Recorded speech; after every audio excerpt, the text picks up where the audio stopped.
Hey guys, this is Statue Chick coming at you with a cold and a review.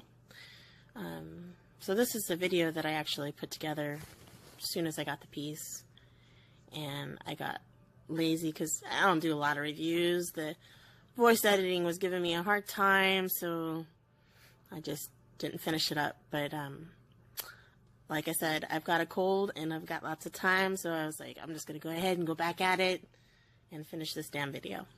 So I'm going to go ahead and give you my review on the Sideshow Collectibles Hell Priestess. This is the exclusive. The exclusive is the metal plaque that is on the bottom left of this shot here. But it's a really awesome piece. There's a couple things about it that I think they could have done better, but I do enjoy it being in my collection. So with that said, I'm going to go right into it. The base is awesome. They did a fantastic job on it.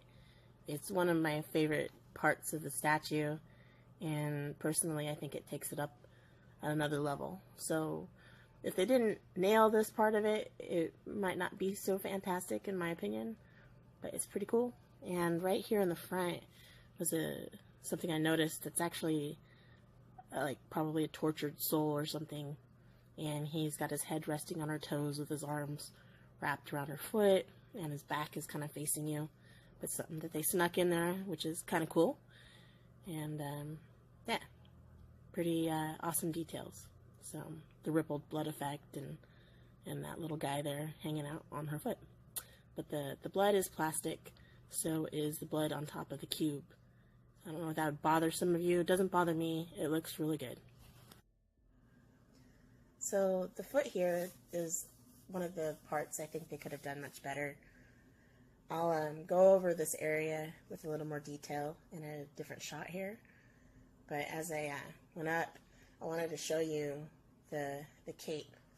Her inner lining of the jacket, it's super, super vibrant, and it really adds a lot. It's probably one of the second favorite parts of the statue, which is the base being the first one, and just the quality of her jacket.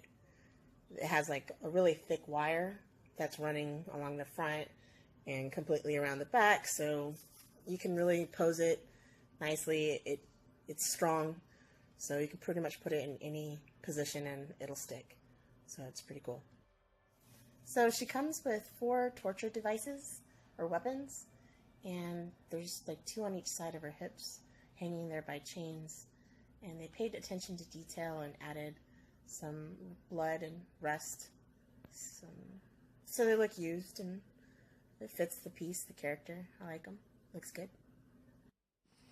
When you come to the hands, I like how they sculpted them and did the stake through them. I thought that looked pretty cool with the figure itself.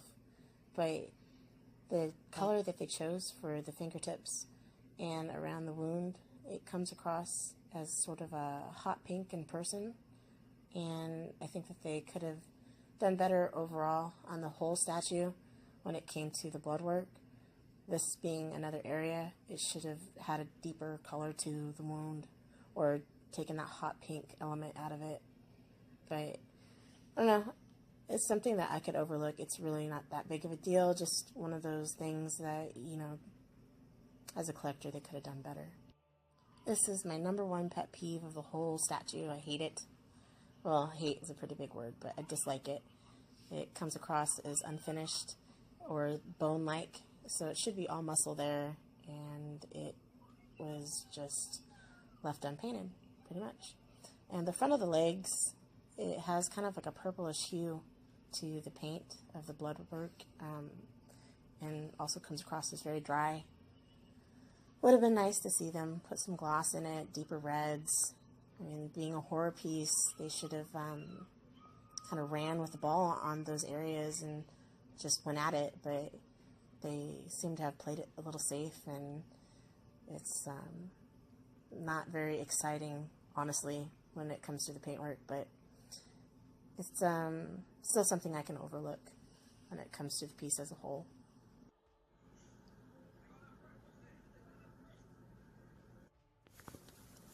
So I like what they did with the sculpt.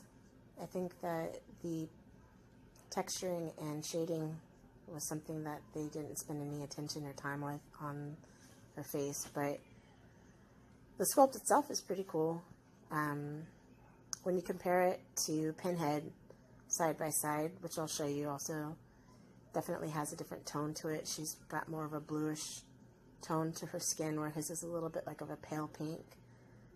And in his face, he has that shading. Hers is real simple, pretty, but almost comes off a little cartoonish when next to him. So this right here is another area that I feel was a missed opportunity for Sideshow. The painter, or the paint work that they applied to the wounds is really dull and dry. There's no deep reds. This is muscle and it looks like bonish, you know, like perfect for the spine, but those muscles that stretch across her back, it's the same color, and it's just, I don't know, it's a horror piece. They could have had fun with it and made it a little gory, and they just dropped the ball a little bit. So this was what it was all about for me. I ordered her already having Pinhead, and plan to display them together from the get-go.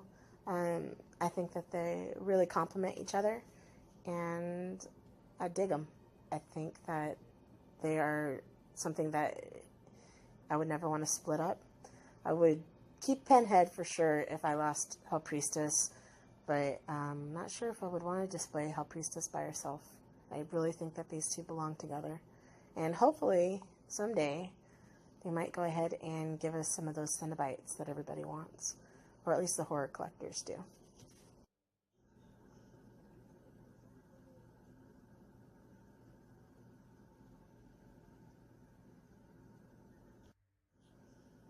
Here's some closer shots. I wanted to kind of give you a side-by-side, as good as I can, of a side-by-side of these two, to show you the difference in their skin tones. It's kind of hard to pick that up on video, but much easier with another clip that I'm going to show you. I'll hold the heads side by side in my palm, and definitely can see the change in skin tone, where Pinhead has like that pinkish white.